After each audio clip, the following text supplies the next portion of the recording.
La Tremenda Corte 3 se presenta como una pieza que no solo prolonga el legado del humor judicial cubano, sino que lo lleva a un punto de refinamiento donde la risa deja de ser un simple reflejo para convertirse en un acto casi delictivo, y es precisamente desde esa perspectiva que el concepto de asunticidio adquiere sentido, porque lo que se asesina aquí no es a una persona ni siquiera a la lógica sino al propio asunto, a la idea de que un proceso judicial debe tener coherencia, orden y propósito. Y desde la primera escena el espectador entiende que ha entrado en un tribunal donde la ley no se interpreta, sino que se desarma pieza por pieza a través del lenguaje, del malentendido y de una musicalidad verbal que recuerda más a un duelo de repentistas que a un juicio formal.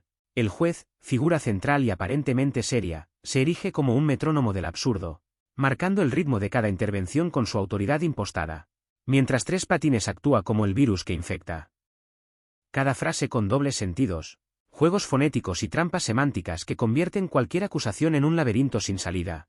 Y en esta tercera etapa de la Tremenda Corte se percibe una madurez especial en el uso del tiempo cómico, porque ya no se trata únicamente de lanzar chistes encadenados sino de construir escenas donde el silencio, la repetición y la espera forman parte activa del humor.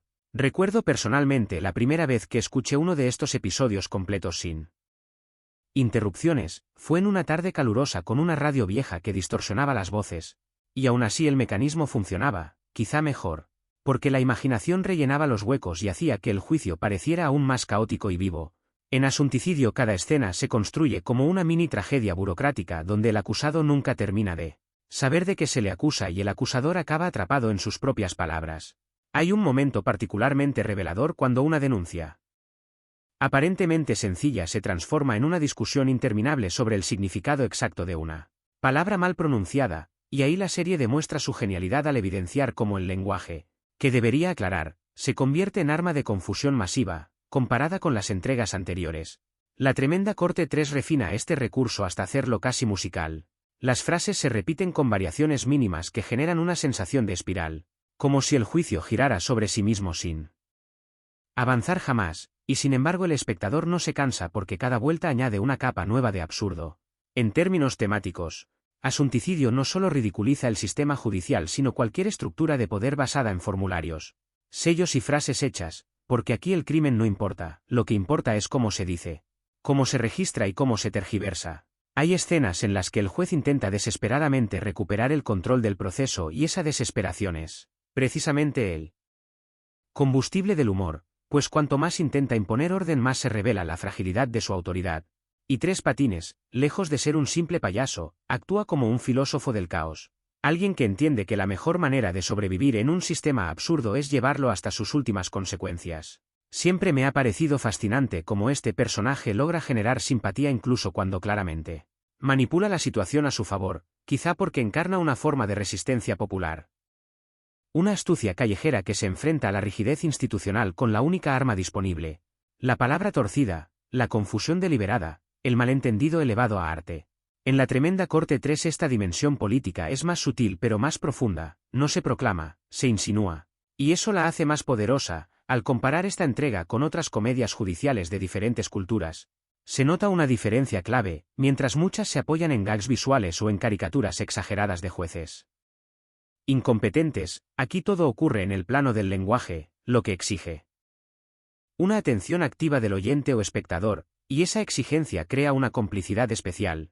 Uno no solo se ríe, participa, intenta anticipar el siguiente giro verbal y casi siempre falla, lo cual aumenta el placer. Hay también un componente de memoria colectiva, porque la Tremenda Corte 3 dialoga con un público que ya conoce las reglas del juego y espera ser sorprendido dentro de ellas, y Asunticidio cumple con creces esa expectativa al jugar con la idea de que el propio juicio es un asunto condenado desde el inicio, no porque falten pruebas sino porque sobran palabras. Y en ese exceso se ahoga cualquier posibilidad de verdad. A nivel de escenas, cada una funciona como un engranaje independiente pero conectado.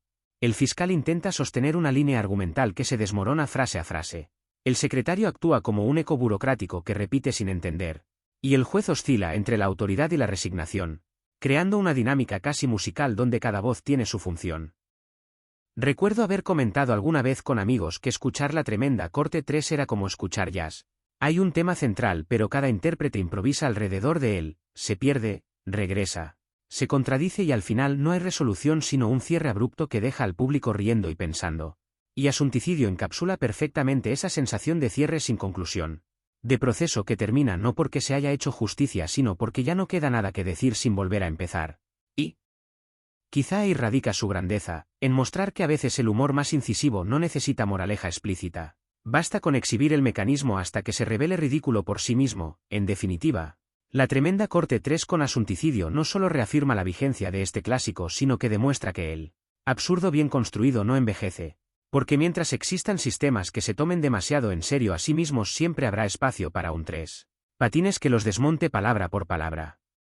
Y para un público dispuesto a celebrar ese pequeño crimen perfecto que es reírse del asunto hasta matarlo.